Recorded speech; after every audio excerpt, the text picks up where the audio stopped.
Get ready for truth and common sense. Join the Framers View on rumble.com to be part of the chat. Be sure to click join and follow to help keep the Framer on the air. Watch the replay on theframersview.com or rumble.com.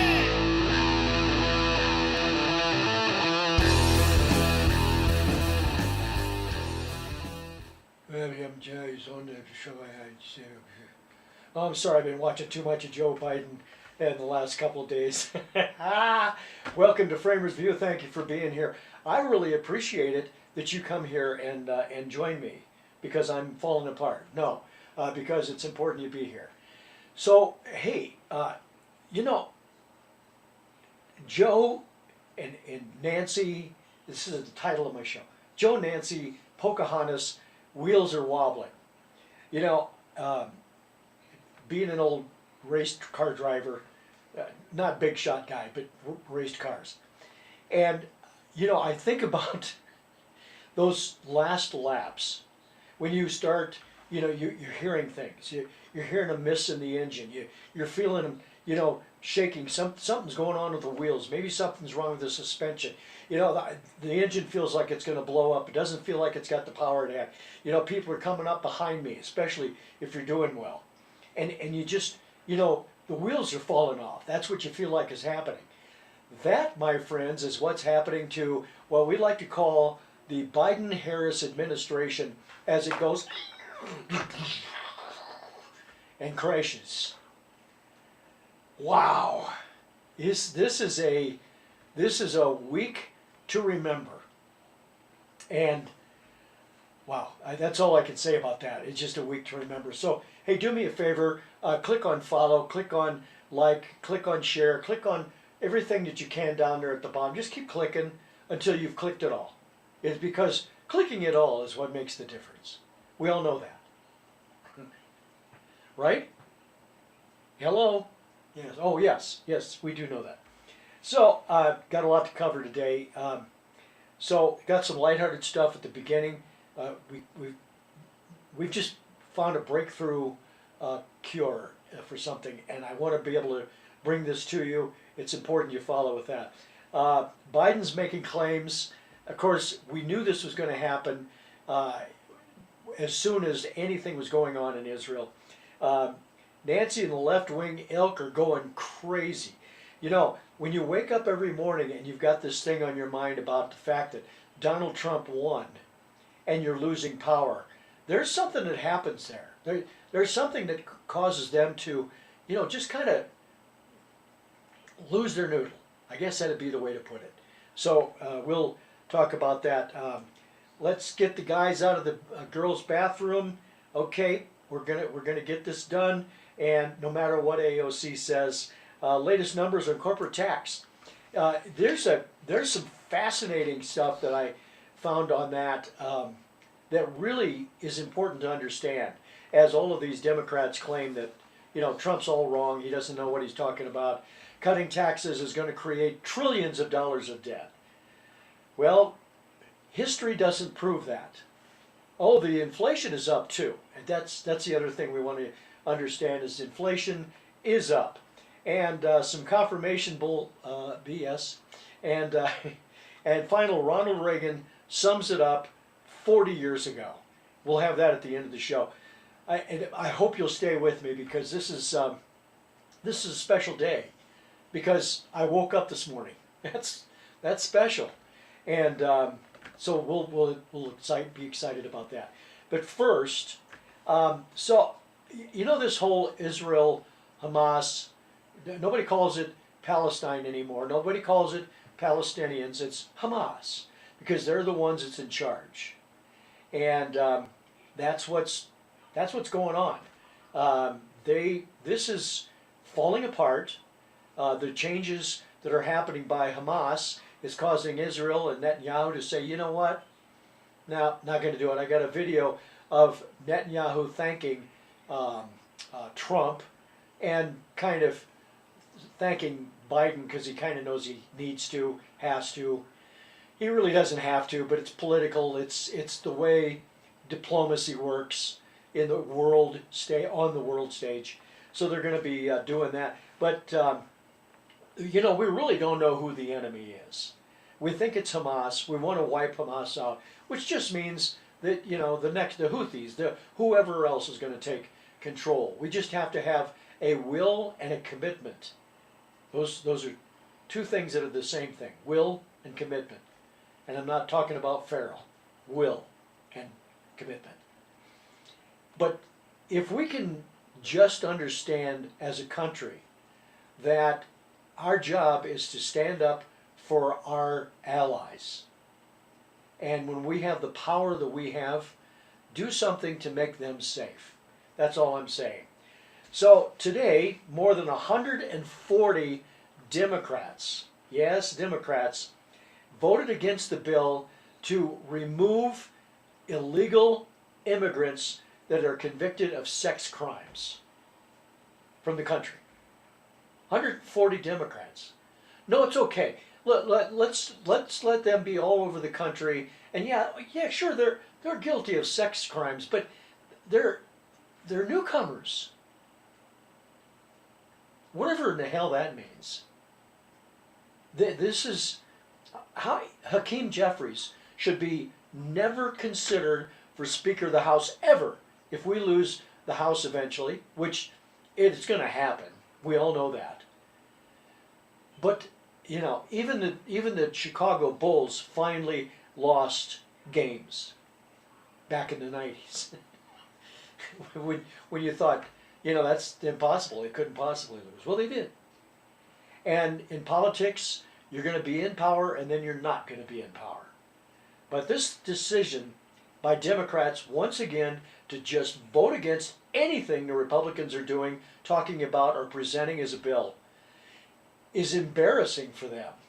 And the fact that and I don't think they're embarrassed. I think they're standing up for what's right. But what's right about letting the criminals that are convicted, remember, convicted of sexual crimes, to not be removed from the country? I don't know. They passed the vote was it was a bipartisan vote, but it passed in a line of 274 to 145. So I don't know. All Republicans voted for it. Thank you, Republicans. Once you finally used your brain and you didn't disappoint us this time. But now we've got the idiots that are fighting about the reconciliation bills. We'll talk about that tomorrow because honestly, I got too much to cover to be able to do that. There's another thing. Ron DeSantis, in my mind, I've mentioned that, you know, if J.D. Vance doesn't become the Republican candidate for president after the end of 4 years with Trump, then there's people to follow that. And that would be Glenn Youngkin, in my opinion, Glenn Youngkin and Ron DeSantis. Not necessarily in that order, but, you know, I'm just going down the seaboard there heading towards Florida. And, you know, you think about how good are people at times when you have to make decisions, when you have to make things work better. I got a note from my buddy that my audio is echoing. I will try to fix that. I'll do my best. Sorry about that. We'll figure it out. Anyway, so that's what's occurring. And Ron DeSantis is a guy that has really, for all intents and purposes, that there is never going to be a time when you have a point where people are going to make great decisions all the time. But Ron DeSantis seems to be able to make that work. Let me give you an example. Ron DeSantis had a problem. You've got the Secretary of State, to be Secretary of State, going out of Florida, and now we have to replace a senator. And so he picks Ashley Moody. But it's more important that you talk about what he did. What he did was amazing. What he did was he accomplished what many politicians can't do, and that was to speak very clearly about things and make them clear to the public, but with such eloquence. And he did that. And this Ashley Moody, who has been now 6 years the Attorney General for Florida, who replaced Pam Bondi, who left 6 years ago, and now she's going to be becoming a senator, while Pam Bondi clearly is going to become the Department of Justice head. And Ron DeSantis made a hell of a choice there. I was afraid he was going to pick somebody else in Florida that's one of our Republicans. Well, she's a Republican, but one of our senators or congressmen. Thank you for not doing that. And I think he made a great choice. I've never seen or heard her. I watched her in the video and I was impressed. I really was impressed. So,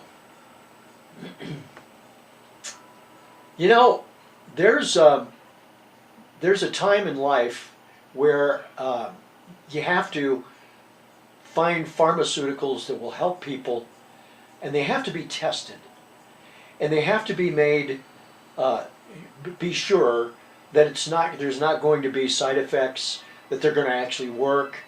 There could be some little side effects, but not something major, like what we're hoping isn't going to happen with these COVID vaccines. But, you know, we have to have these solutions. And so one of the solutions has just come out. It's amazing. The CDC and the FDA and everybody has approved this, and we just got the first commercial on this drug. I wanted to be able to bring this forward so you could see that there are solutions out there. And well, here it is.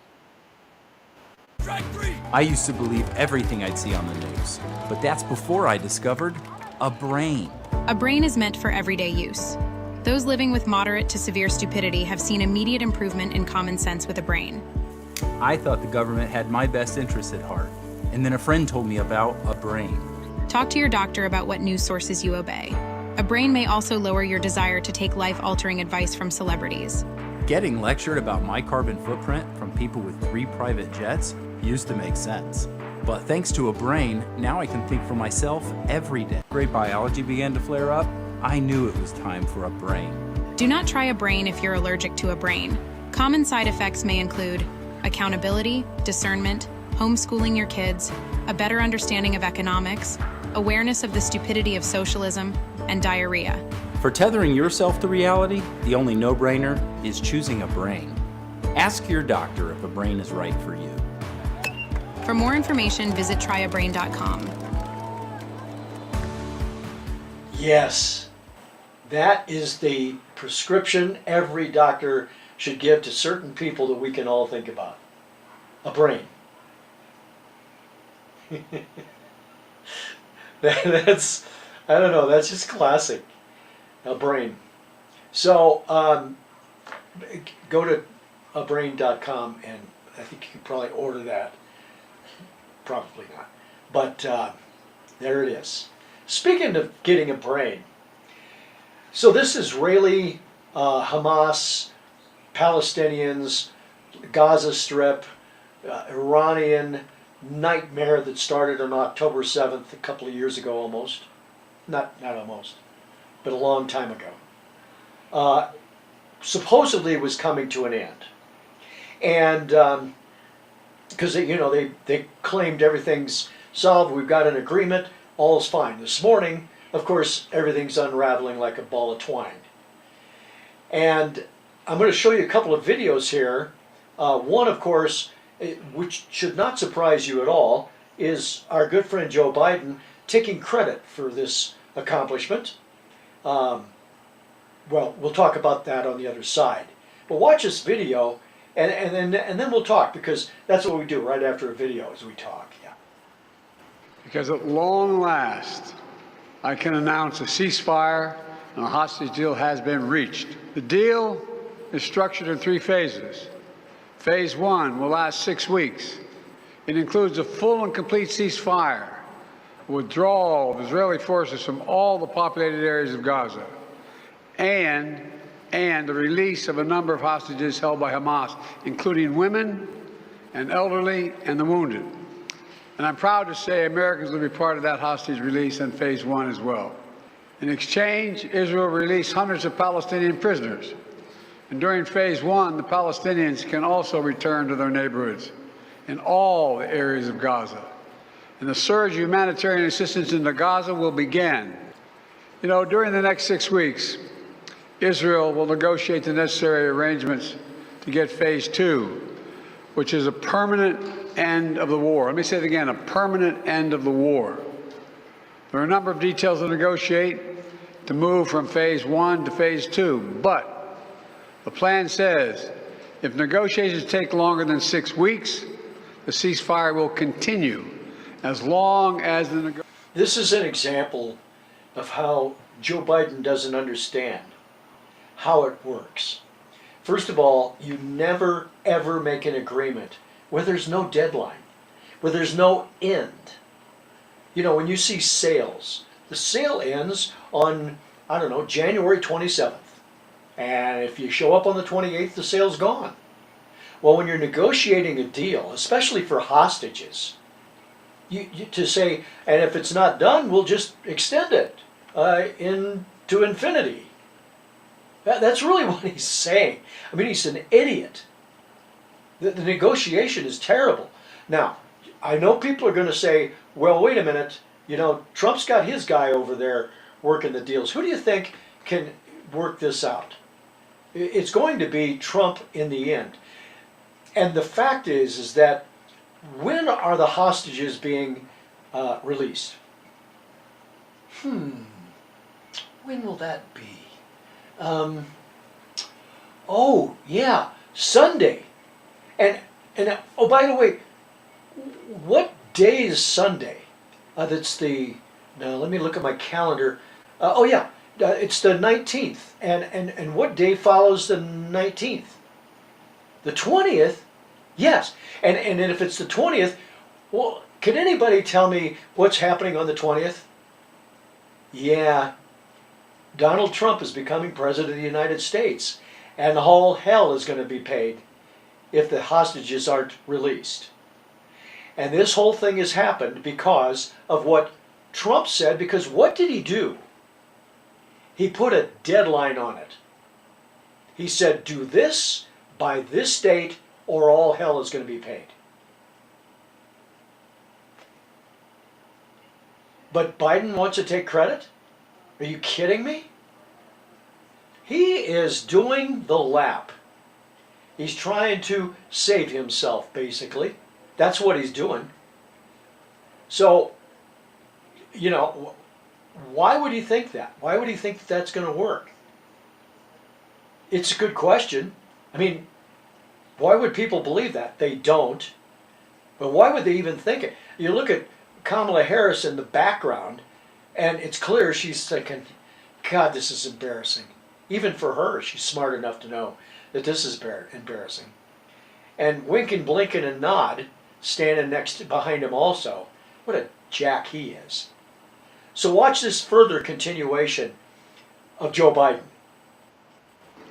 I've spoken to the Emir of Kuwait and the President of Egypt, and we have pledged to make sure the negotiations will keep moving forward for as long as it takes.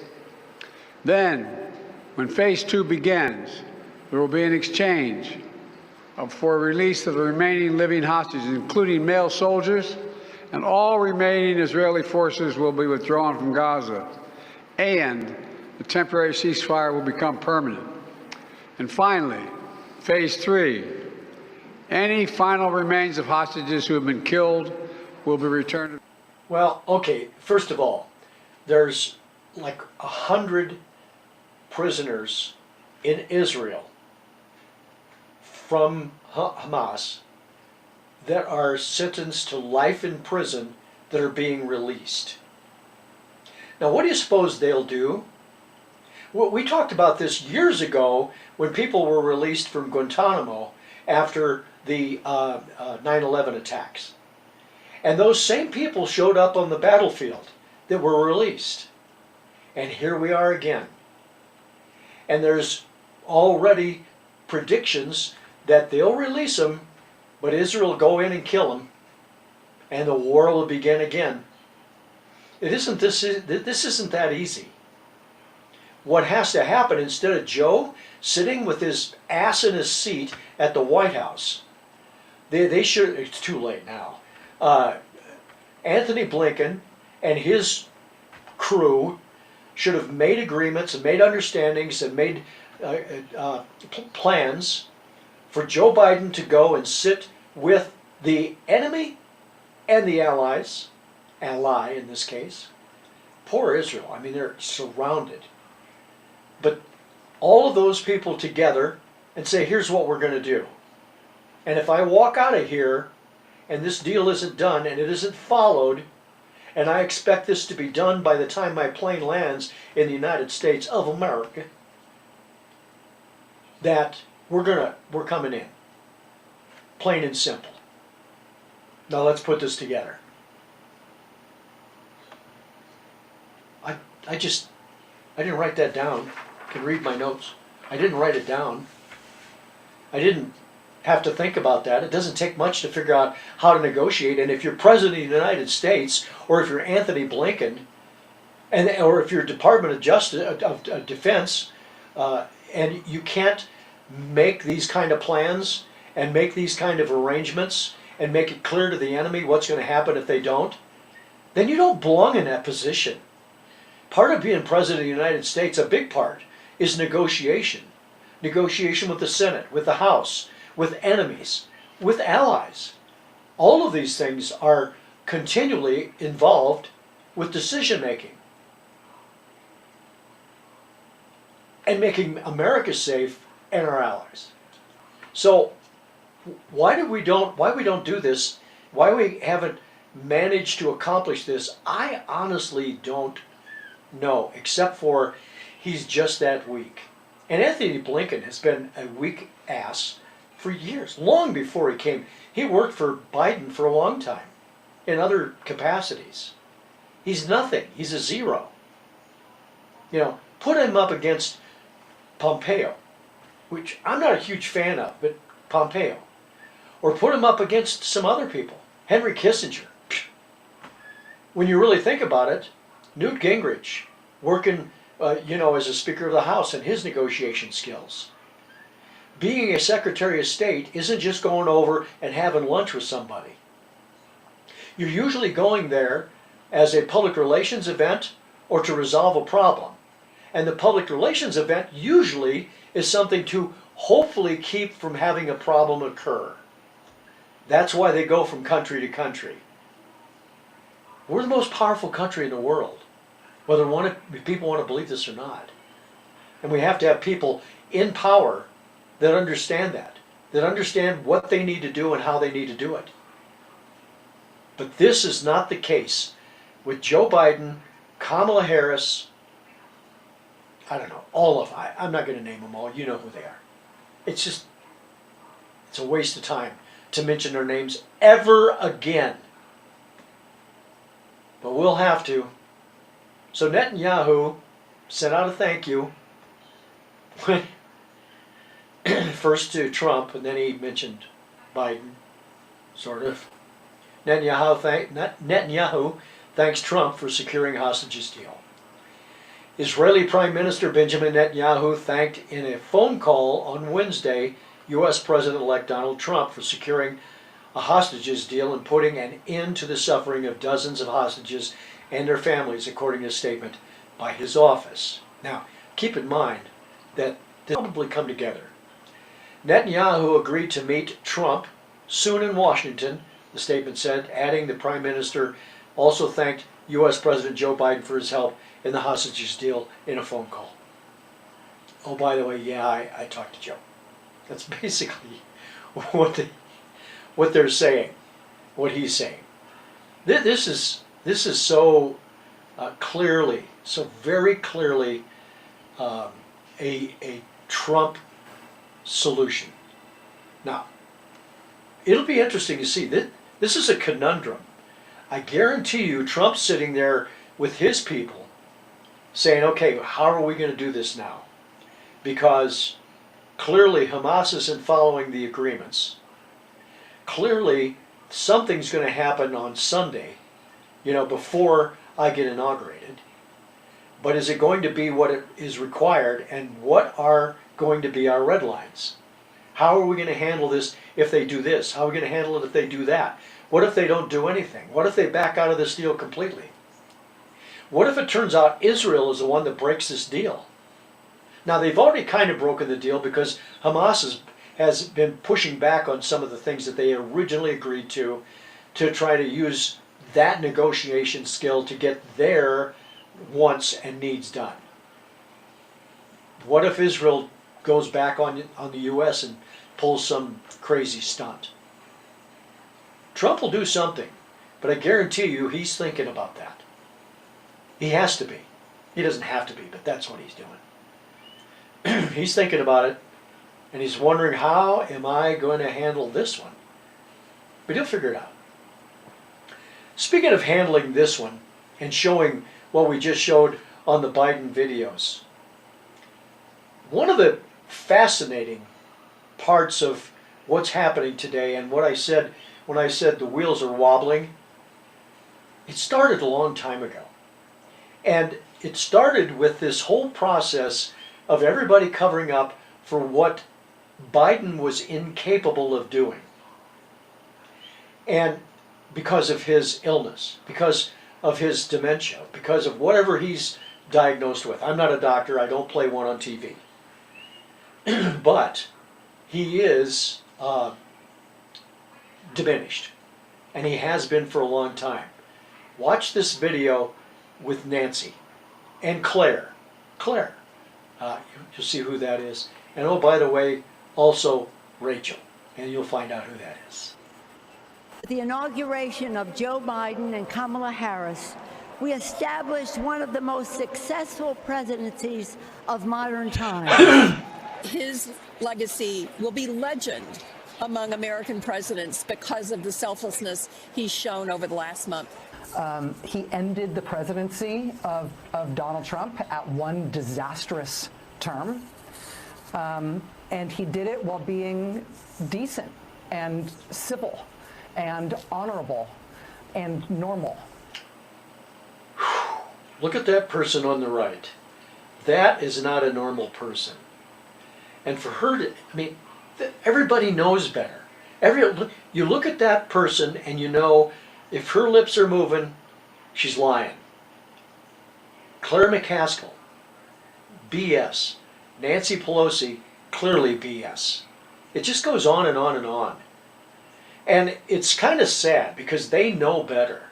But they had to keep throwing it out there. They had to keep throwing more stuff out there to try to overcome the problem they had. They wouldn't have to do this if he could do a good job. They talk about what he's doing great, not what he will do great.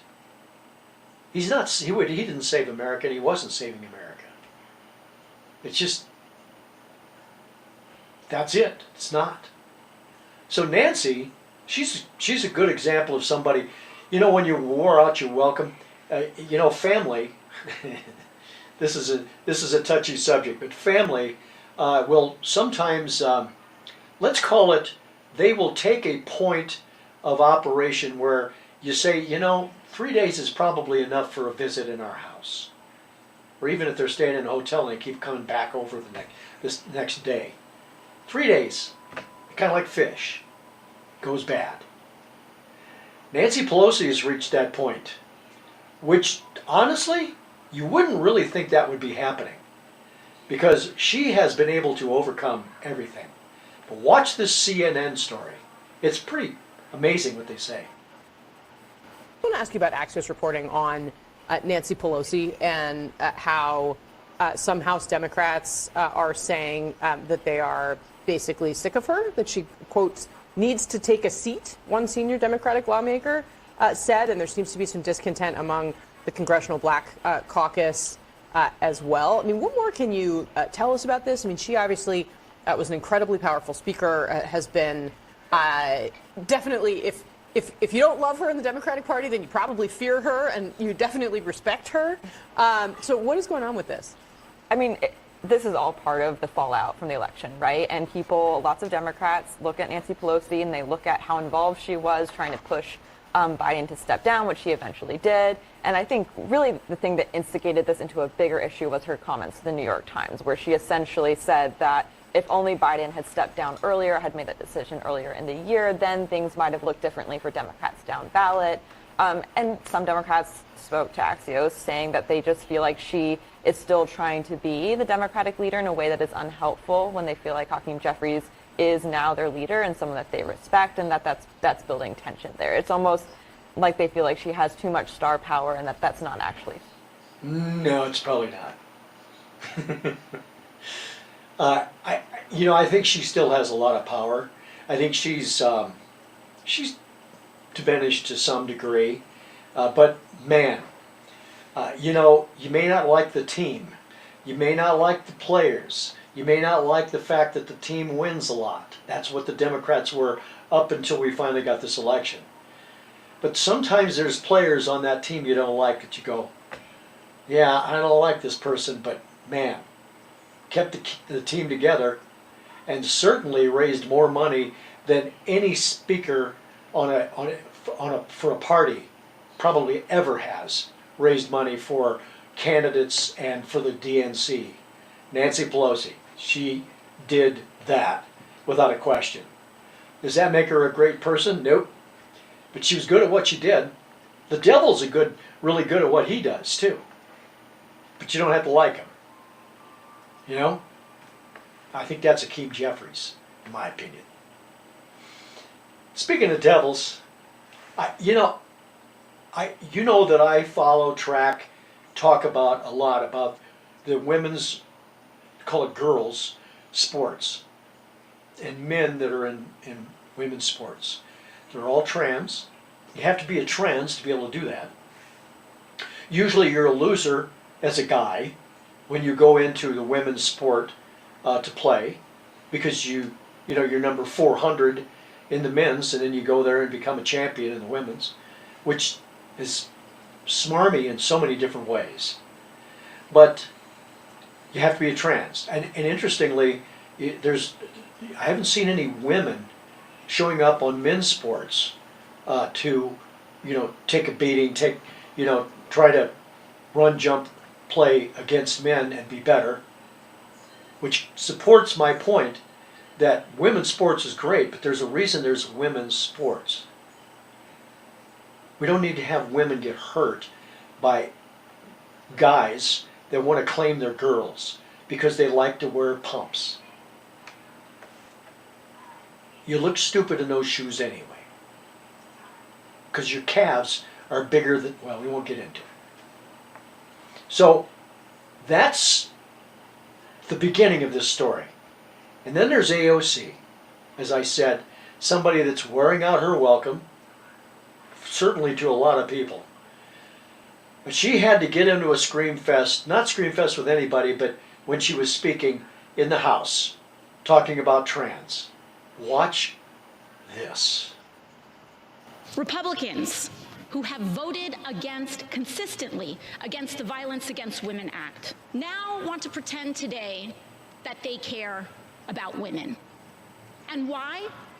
To open up gender and, yes, genital examinations into little girls in this country in the so-called name of attacking trans girls. Trans girls are girls. No, they're not. Trans girls are boys. There's that XXXY thing, and you can't trans that. And, this trans girls are girls? That tells you all you need to know about how they're losing the battle. But her comment that we want to check genitals as they go into the locker room, that the nasty Republicans want to do that? Are you kidding me? Is that really what you think? All you have to do when you're getting into a sport, just in case, for those that haven't played sports, which aren't that many anymore, you've done some kind of sports, you got to get a physical. Well, there's things that you check when you're doing a physical. There's cough or no cough. There's obvious ways to verify a person is of their birthright sex. You're a man or you're a woman. So, you've got that. Present your birth certificate, present whatever is necessary. You don't have to check anything. You don't go into the locker room and you don't get on a sport if your birth certificate says boy. Doesn't happen. Won't happen. Cannot happen. So I urge people to understand that when she gets into these tirades, just the fact that they would even say that. What do they think we're going to do? Say, okay, drop trowel, we're going to check you. Before they walk into a locker room? Before they get to play in a sport? No. Bring your birth certificate, and it'll say male or female, and that'll be the decision maker of who's going to be able to play.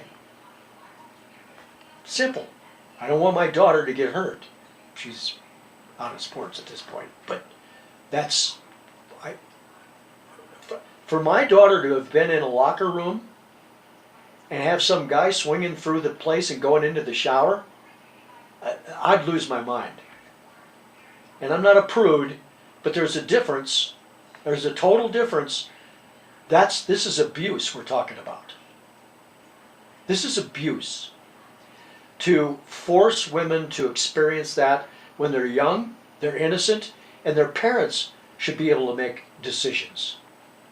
I won't drag it out any further, but I do want to have Riley Gaines get an opportunity to make her comments about what this is.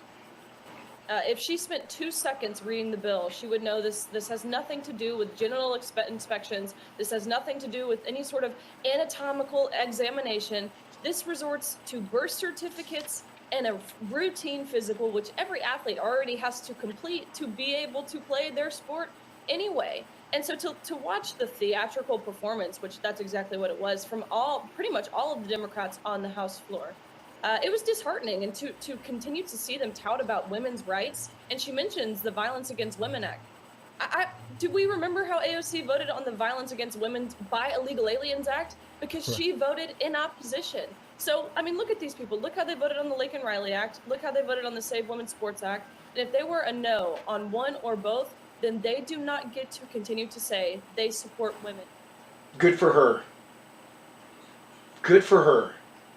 Riley Gaines, thanks to the Democrats, Riley Gaines has a lifetime career that will probably make her millions of dollars. Good for her, because she didn't get an opportunity to win a national championship as a woman's swimmer. She was #1 ranked woman's swimmer, and she was beaten by a guy was probably 6 to 8 inches taller than her, that was 3 times stronger than her, and in fairness, didn't really beat her by that much when you consider what the difference in sizes were. When you saw them standing next to each other, it's like, oh my God, it'd be like me standing next to Shaq. And there's more muscle there, there's more strength. But she made a good point. The things that AOC voted against, and now is for letting males into women's locker rooms, they just don't match up. They just don't. They don't. We're only days away. Today is Thursday, just in case you didn't know. Friday, Saturday, Sunday, Trump Day. Friday, Saturday, Sunday, Trump Day. Trump Day. Trump Day. #1, Trump Day. Trump Day. Have I said it enough times? we gotta get him in there and get stuff going. I saw a little story before I started the show Trump's talking about the IRS collecting taxes off of the tariff money that he's going to be collecting from other countries. That's a brilliant idea. This guy thinks about so far out of the box. There isn't even a box in a room where he is. He's so far out of the box, they don't even bring shipping tape. He's thinking out of the box all the time. And I got a story from Unleashed Prosperity that I really wanted to share because, you know, everybody's talking about taxes and what we're going to do with tax. Because, you know, Donald Trump cut the taxes back in 21 and he's caused trillions of dollars of debt and he's done this and done that. Well, not really. So let's take a look at that story. So this is nuts. This is David Asman. If you don't know who David Asman is, he's kind of a Republican, not a huge fan of Donald Trump. This is nuts, he said. Corporate tax revenue has boomed from $205 billion in year 2018 to $530 billion in year 2024 since Trump lowered the tax rate. That's a 158% increase. But these folks claim raising the corporate rate will bring in more revenue? What are they smoking? Well, that's actually a good question because, you know, Asman understands, and these guys keep track of this stuff. They're financial wizards. They watch things. They watch trends. And when you go from 208 to over $500 billion in tax revenue from corporations, how do you deny that? Take a look at this graph. This graph somewhat tells the story. This takes in consideration from 2014. Now, in 2014, 340 million was generated. Now, you can see that revenue was dropping. By 2017, when Trump took office, it was down to $230 billion in fiscal year for corporate tax revenue. That's tax revenue coming into the United States from corporations. Tax revenue. Forget about dollars. This is tax revenue. 2018, well, really it was right 2018, they did the tax credit. 225, stayed down at 210 for a little bit. It's when there's a downslope, it doesn't turn around right away. There's a great big wheel to stop turning and getting it going the other way. And then look what happens. 2020 went up. 2021, huge up. Now, what's going on in 20 and 21? It's COVID. Businesses are struggling. Things are bad. But look what happened. The taxes, 225, 334, 401, 445, $530 billion in 2024. $530 billion. Over $500 billion in tax revenue compared to 210 in 2019. That's over double. It's crazy. But these are the numbers. You know, when somebody says, oh no, that doesn't work. This is not true. No, can't have that. Well, yeah, you can. Because this is just factual numbers. To say they're not paying their fair share, $530 billion by corporations of tax revenue. Wow. So take that out of the conversation, and this goes along with the rich have to pay their fair share crap. That's another one that just doesn't make any sense whatsoever. So now we've got ourselves to a point where the next thing we have to figure out is how are we going to handle inflammation, ibuprofen. How are we going to solve inflation? Well, inflation really has nothing to do with the tax revenue. You probably know that. But this inflation issue is really a problem. Yesterday, I think it was 2.9% year over year from 23 to 24 in inflation increase. But there was a graph that, excuse me, that I found that's another interesting thing about what Trump did and will do again when he comes into office. Take a look at this. 2010, now first of all I should tell you, the light blue is consumer price index, and then the dark blue is consumer price index less food and energy. So what that means is they do the CPI, it's called, they do the CPI looking at it for everything but food and energy, because those are two things that can go up and down but doesn't really, it's the biggest chunk. So we need to take a look at the smaller things, the other things that have to do, let's just look at Walmart, Target, those kind of stores and everything that they sell other than food, and of course the energy issue, which is a nightmare.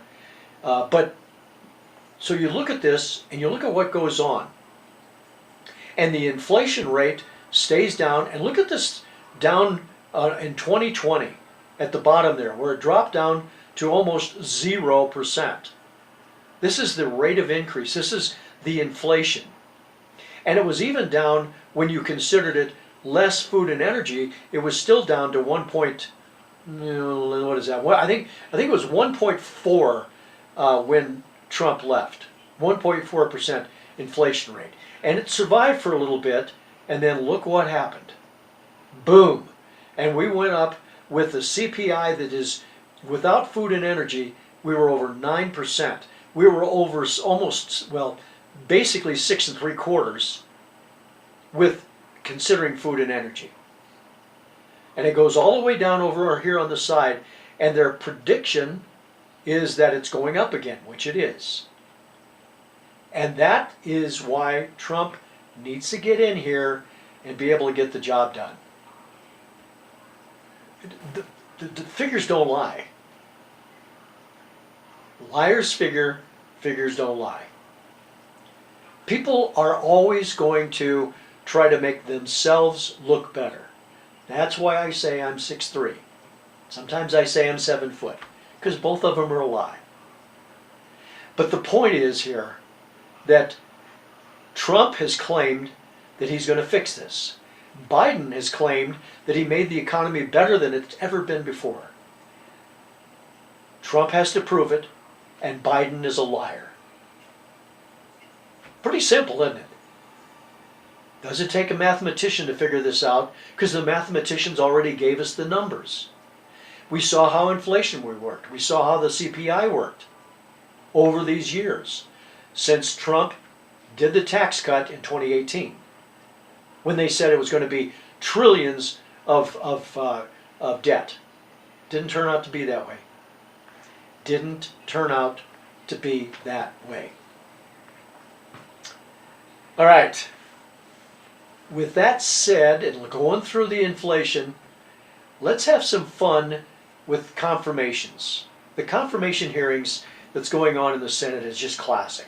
And they're not showing all of them anymore. They did the one for Department of Defense with Hegseth, and they did Pam Bondi, which arguably is the two most important positions. And right now, Bergrum and some other people are involved in going through their confirmations.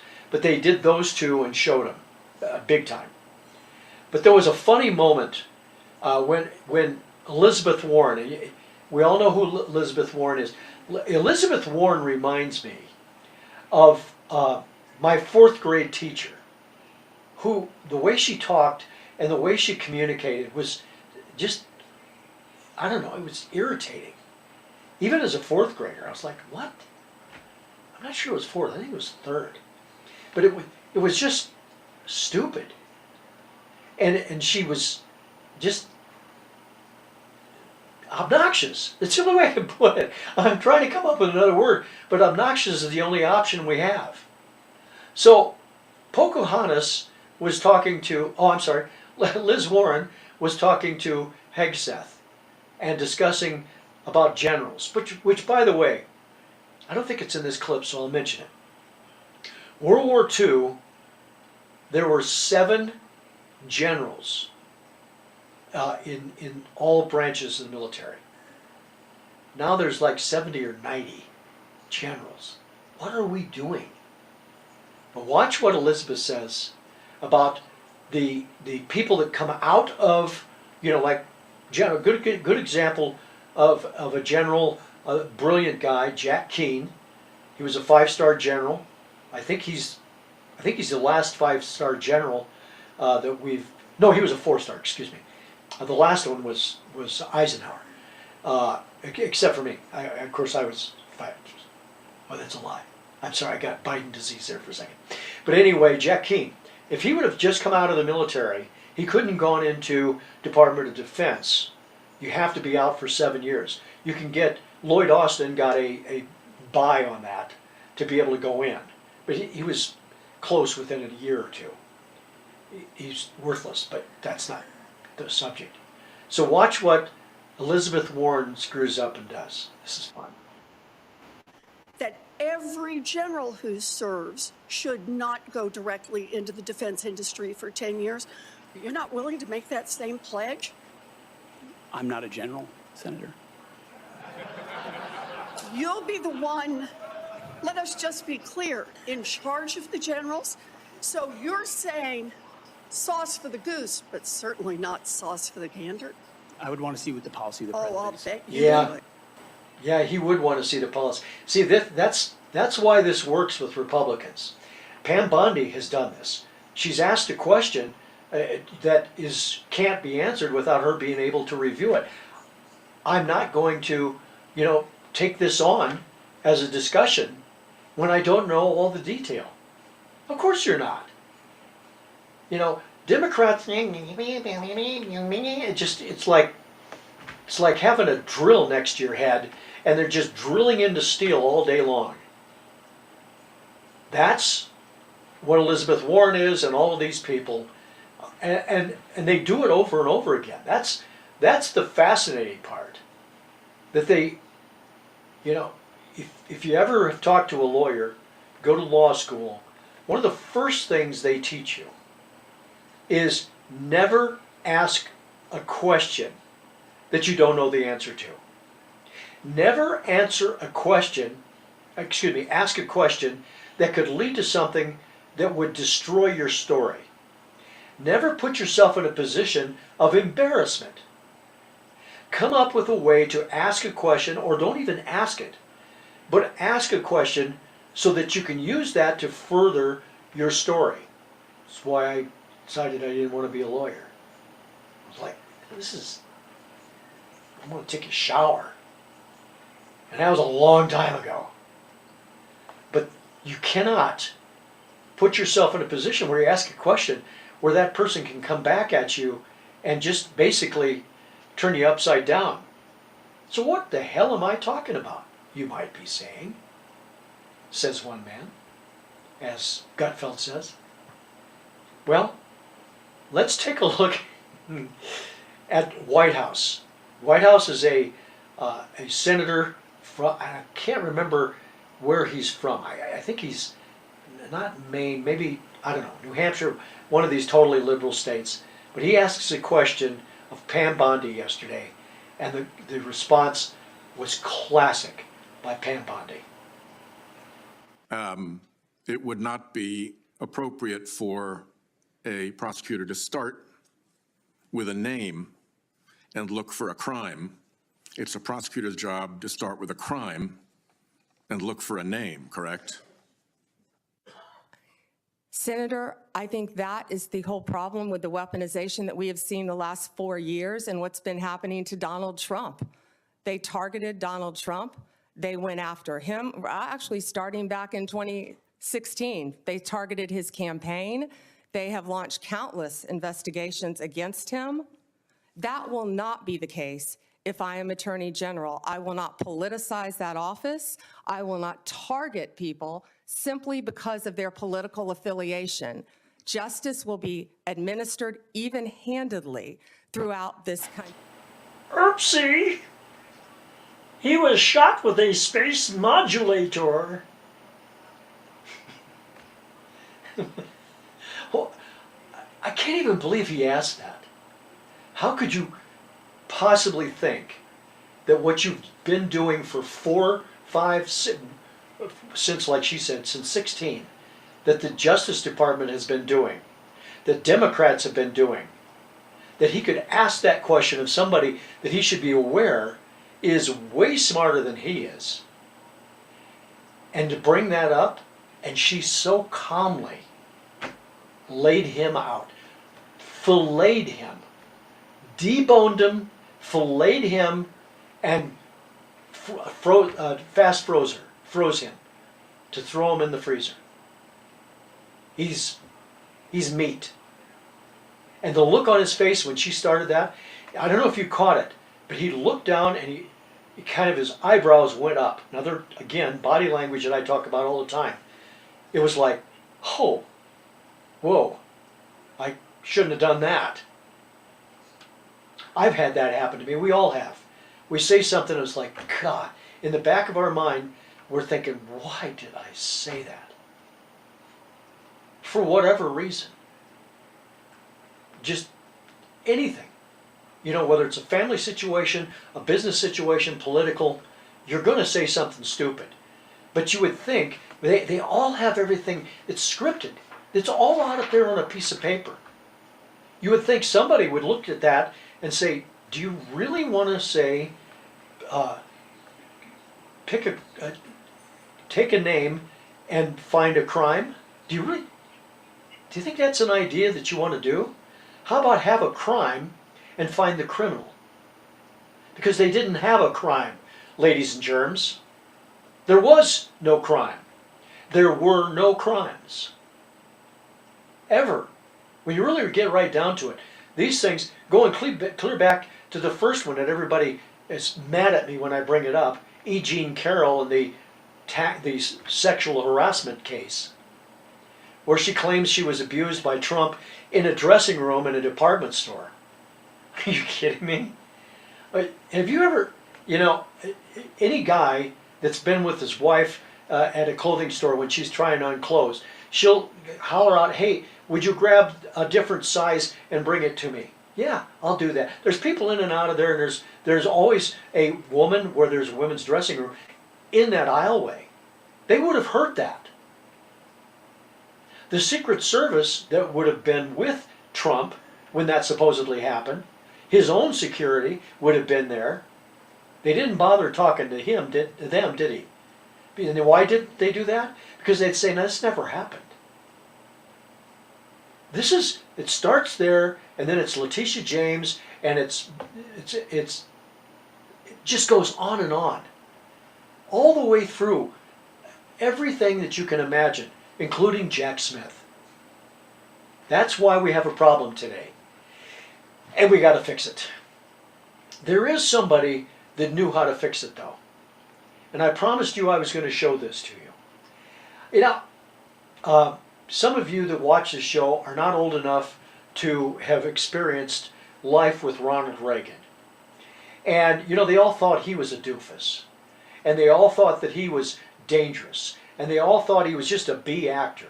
And it was, you know, as I remember watching this, and at the time when he went in, you know, I was in my 30s. And I had been involved in politics. And I knew how the game is played. I shouldn't say I knew how the game was played. I saw how the game was played. I hadn't gotten my graduate degree yet on it. I learned as time went on. But Reagan was, honestly, for his background, what he did, it was amazing how brilliant he was. As a governor in California, yes, a Republican in California that did a whale of a job as governor, and then became president of the United States, who didn't win the first time he ran, by the way. He had to learn a few things, but he was brilliant. And this video I'm about to show you says it all. So watch this. It's really fun to watch. We the people tell the government what to do. It doesn't tell us. We the people are the driver. The government is the car. And we decide where it should go and by what route and how fast. Almost all the world's constitutions are documents in which governments tell the people what their privileges are. Our Constitution is a document in which we, the people, government, what it is allowed to do. We, the people, are free. And I hope we have once again reminded people that man is not free unless government is limited. There's a clear cause and effect here that is as neat and predictable as a law of physics. As government expands, liberty contracts. That is Ronald Reagan. That is so true. You know, I've talked about Framers' View is driven by the framers of the Constitution, those folks that came across the pond and created a country that we have to keep saving. It was brilliant what they did. And he made such a great point. The government doesn't tell us how things are going to go. We vote for people that we tell them what we want them to do. We have failed at that for many years in elections because of the information that people get. Let's hope that this next term for Donald Trump turns out to be highly successful. I'll be back tomorrow, 1 o'clock Eastern Time. We're going to do this again, and I'm going to bring you more information, more history, and tie it together. And until then, I hope you have a great day and you carry on. Thanks for your support. Join the Framers View Monday through Friday at 1 p.m. Eastern.